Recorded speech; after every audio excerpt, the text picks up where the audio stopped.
My name is Lisa Freiman. I'm Senior Curator and Chair of the Department of Contemporary Art at the Indianapolis Museum of Art in Indiana. I'm the juror for the 3D category, which essentially is any kind of artwork that exists in real space.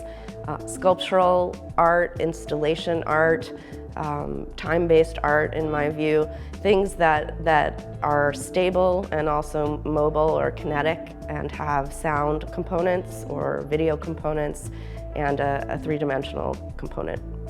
The first piece that I selected was Ann Morton's collective cover project at UICA. I thought it was an incredibly smart way of encapsulating a day in the life in the world through tossed off detritus in society that lands in the street.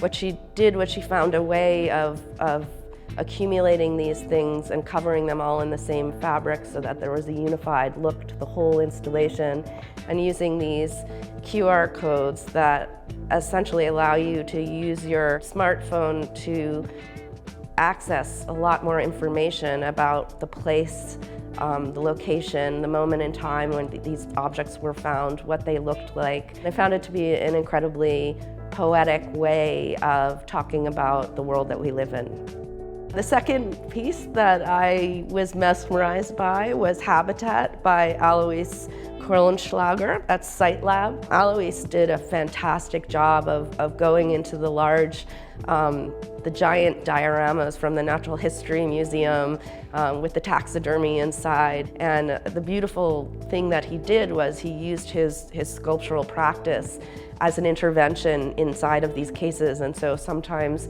there were abstract sculptures that were placed in the middle in a completely strange and unexpected way, and then other times they were coming out of the glass, and then for me the best ones removed the glass entirely.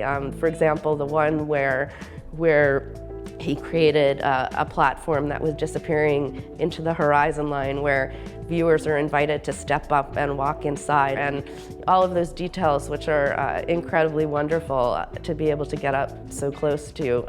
The other thing I loved about it was just the way he played with the whole notion of natural history museum display and art museum display, and he brought those two things together in a really smart and unexpected way. More or Less by ABCD83 at UICA was another one of my favorites. I thought it was an incredible installation and assemblage of found objects from the street, things that normally would be cast off, all put together to create a new imaginary cityscape, tied in with a synchronized light show that animated the cityscape along with video animation and sound. Altogether, I found it to be an incredibly transformational kind of experience that was playful and whimsical and incredibly imaginative, alluding to the everyday world, but also a world beyond that, a kind of unconscious or imaginative world that we all have within us. At Kendall College of Art and Design, my favorite sculpture was Mr. Weekend, the giant sock puppet, which essentially was taken from a robotic arm from a Chrysler factory. In many ways, it seems like an insider art joke, but it, I think, appeals to everyone. There were so many people laughing and sitting down and watching it for so long. I found it to be just so completely strange and bizarre and funny that I fell in love with it. I couldn't stop watching it, and it was incredibly refreshing. It didn't take itself too seriously, but it was also ambitious in terms of the technology that was required in order to pull it off. Song of Lift by Martien van Wachtendonck, also at UICA, I thought was stellar. It pulls you into the room, this powerful sort of avant-garde post-war operatic music, and all of a sudden the mechanized birds made out of little gears were moving, and the light show was happening. They're all suspended as if they're in a carousel. There was this little coin-operated machine which activated the sculpture. The composition itself deals with mourning and loss and death of a loved one, whether it's a child or a child feeling the loss of a parent.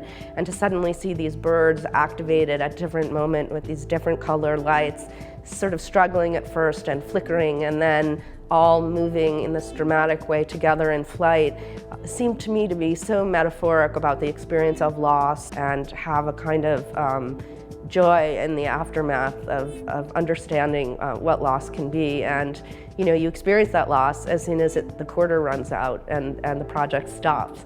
And I thought it was quite beautiful and critically engaged and also very smart.